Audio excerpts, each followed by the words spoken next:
ಮತ್ತು ನನ್ನನ್ನಲ್ಲಿ ಕರೆದಿದ್ದಕ್ಕೆ ಥ್ಯಾಂಕ್ಸ್.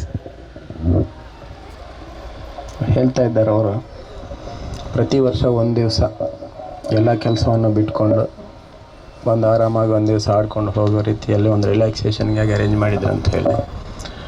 ನಾವು ನಾರ್ಮಲಾಗಿ ಆಸೆಯೋದೇನೆಂದರೆ ನಮಗೆ ಬೇಕಾದಾಗ ಬೇಕಾದ ರೀತಿಯಲ್ಲಿ ಹೋಗಾಡುವಂತಿರಬೇಕಾದ್ರೆ ಈ ರಿಲ್ಯಾಕ್ಸೇಷನ್ ಏನಿದೆ is something which we impose upon ourselves. ಸದ್ಯಕ್ಕೆ ಹೇಗಿರಬೇಕಂದ್ರೆ ಇವತ್ತೇನು ಸಮಸ್ಯೆ ಏನಿಲ್ಲ, ನಾನು ಇದ್ದಲ್ಲೇ ಇದ್ಕೊಂಡು ನಾನು ಕೆಲಸ ಮಾಡ್ಕೊಂಬಿಡ್ತೀನಿ, ಜಾಸ್ತಿ ಏನಾದರೂ ಕೂಡ ಸರಿ ಮಾಡ್ಕೊಳ್ತೀನಿ ಅನ್ನೋ ರೀತಿಯಲ್ಲಿ ಹೋಗಿ ನೀವು ಆಡ್ಕೋಬೇಕಾದ್ರೆ ಆಡ್ಕೊಳ್ಳೋ ರೀತಿಯಲ್ಲಿ ಆಡ್ಕೊಳ್ಳೋಂಗಿರಬೇಕು. ಸೊ ಆ ರೀತಿ ಪರಿಸ್ಥಿತಿ ಬರ್ತದೆ. ನಿಮ್ಮೆಲ್ಲರ ಕೋಆಪ್ರೇಷನಿಂದ ಚೆನ್ನಾಗಿ ನಡೀತಾ ಇದೆ. ಇದೇ ರೀತಿ ಮುಂದುವರಿಬೇಕಂತ ಹೇಳಿ ಆಶಿಸ್ತೀವಿ. ಹಾಗೆ ಇವತ್ತೆಲ್ಲ ಗೇಮ್ಸ್ಗಾಗಿ ಬಂದಿದ್ರಿ, ಜಾಸ್ತಿ ಮಾತಾಡಿ ನಿಮಗೂ ಟೈಮ್ ವೇಸ್ಟ್.